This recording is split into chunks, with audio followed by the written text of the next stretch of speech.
Sairam students, a warm welcome to all of you. Let's continue with our revision, and today we'll be again covering up two topics. To begin with, we'll start with a poem from your New Voices textbook, which is Mist, written by P.G. Wodehouse. Mist is a beautiful poem written by P.G. Wodehouse, an English author and one of the most widely read humorists of the 20th century. This poem contains humor that has been created out of a cricket match and the catch that the speaker misses. I'll quickly give you all the summary of this poem. It was a sunny day and the breeze was filled with the smell of hay. It was harvest season and the stadium was situated near some area of cultivation. There was a field nearby. The poet was a cricketer and he was wearing spotless white flannels. He was quite happy and boastful about the weather, particularly his mood. He was in a very good mood. He had the least of worries about the match being played. Ladies sat around watching the match and the dicky birds sang. It was all perfect and it was the magic of summer according to the poet. Everything was good. The match was going on. The ladies sat around in the stadium looking at the cricketers playing. The weather was good. And he was very happy about the match. It would have been a perfect day, but something went wrong. All was good. But there was something that happened that spoiled a good day, spoiled everything. And what was that? The poet or the player, who was actually the poet, he missed an easy catch. But who is to blame for this? Yes, it was the magic of summer that distracted his attention from the game. It was a bee humming and also the thought of Clara that distracted the poet. After the catch was missed, the poet turned sick and his heart seared with raw, agonizing burn. He felt very bad about it because it was an easy catch. But then this poet was distracted because of many things. All other players in the team scoffed at him and pointed at his error, which is a very natural reaction. Obviously, when you miss a catch, the other players will not appreciate you for that. They will definitely scoff, and that is what they did. The other players scoffed at him. They scoffed at the poet. So what does the poet decide?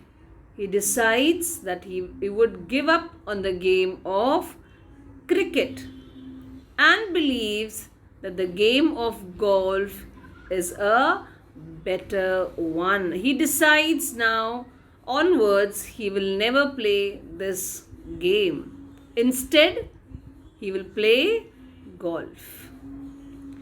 He bungles a catch and then believes that life is empty of any pleasure and laughter.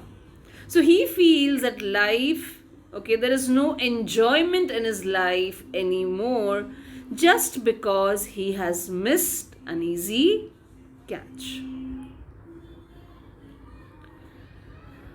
Now, this reference to context was given to you as homework. The batsman, with grief from the wicket, himself had begun to detach, and I uttered a groan and turned sick. It was over. Question number 1. Why was the batsman in grief? The batsman was in grief because he thought it was a catch. Initially, the batsman thought, okay, it's such an easy catch that it will land directly in the hands of the fielder. That's the reason he was in grief. Who does I refer to? So here, look at the line. And I uttered a groan. So this I is who? This I is the poet. Why did the person groan? Why did the poet groan? The person groaned because he knew that he had missed the catch. He was feeling bad, okay, that he had missed the catch. What does "it was over" mean here? The batsman's frustration and the bowler's exhilaration found opposite culmination. The batsman felt he is out. Even the bowler felt that yes, it's going to be a wicket. Okay, but what happened? Something opposite happened. What was that? Bowler's exhilaration gave way to disappointment. Yes, he was disappointed. Why? Because the fielder had missed the catch. And the batsman's bitterness, it changed into excitement. He was happy because the catch was dropped. The match had come to an end as the bowler had missed the catch. So this is what "it was over" means. Again, this question, answer these questions, which happens to be on page number 67 of your New Voices textbook. This was given to you as homework. What reasons does the poet give for having bungled the catch? What are the different reasons that the poet gives when he misses the catch? The poet missed the catch because his attention was diverted. It was summertime and he was already smitten by the weather that day. That was one reason. Besides, a bee was humming around the pitch his favorite song, and he was reminded of Clara, who, according to him, was the most beautiful girl. So these three reasons distracted him, and that is why he bungled the catch. Rhyme scheme. Let me quickly discuss the rhyme scheme. This is already done, but I'll be revising it once again. During my regular video, I have done the other stanzas. Here I'm covering up the other two stanzas. Ah, the bowler's low querulous mutter, points loud, unforgettable scoff. Oh, give me my driver and putter. Henceforward, my game shall be golf. So here the word mutter and putter, they sound the same. So we'll denote A. And then we have scoff and golf.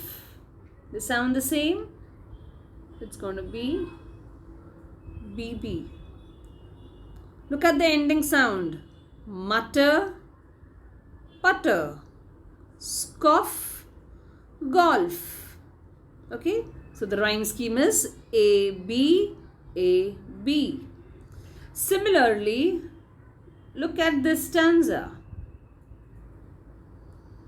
Year after A, scratch. It's another sound. So B, laughter. Year after, laughter. They sound similar. So it's A again over here. Catch, scratch. Correct? So we'll give it B. So again it is A, B, A, B. Okay? Let us understand the figures of speech. A quick revision of all the figures of speech we will be doing. Personification. What is personification? It's a figure of speech where inanimate objects are given human abilities or qualities. The dicky birds caroled. Okay, the birds were given the human quality of singing. The bee, that inveterate hummer. So the bee gives a buzzing sound. So here the bee is given the human quality or the human action of humming. That makes it personification. The next figures of speech is alliteration. Okay, when the sound is repeated.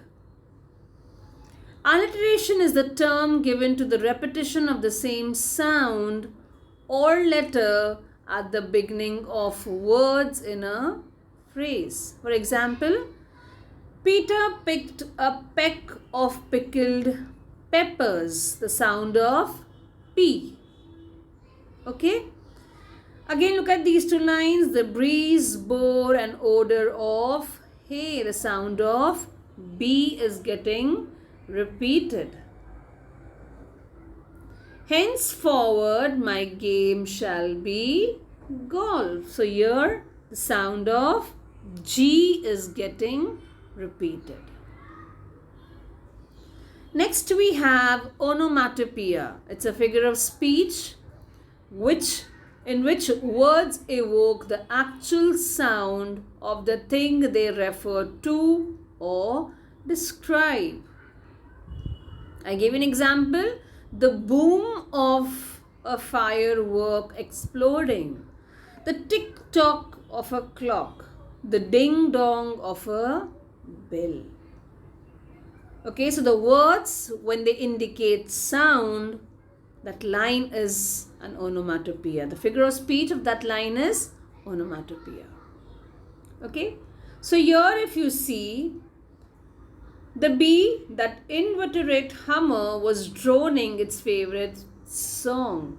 So the word droning, it indicates sound. And I uttered a groan and turned sick. Here the word groan, it indicates sound.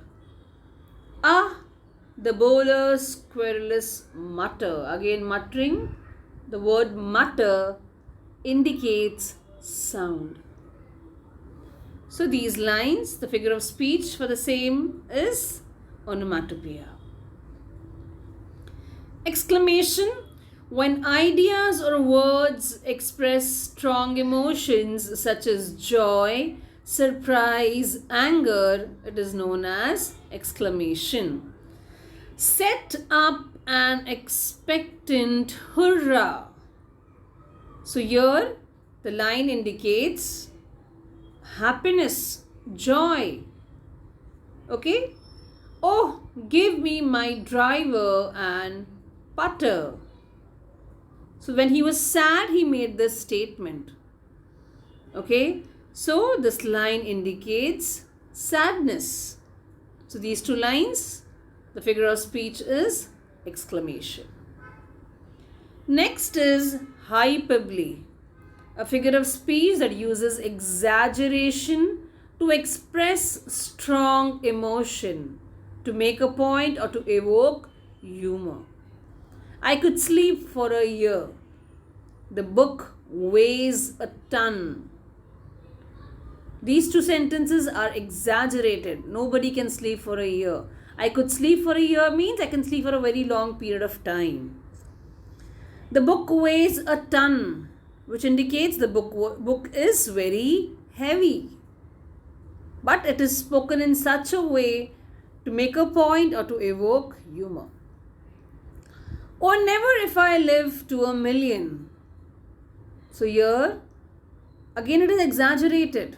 Nobody lives, for 1,000,000 years. I tore with a wrench from my thatch.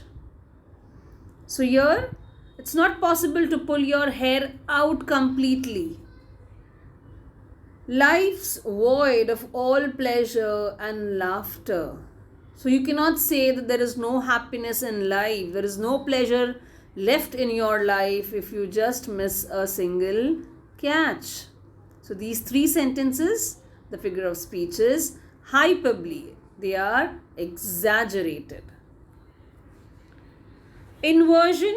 Inversion is a term used to refer to the inverting of the normal word order. The prose order is not the same. The ocean blue. It's actually the blue ocean.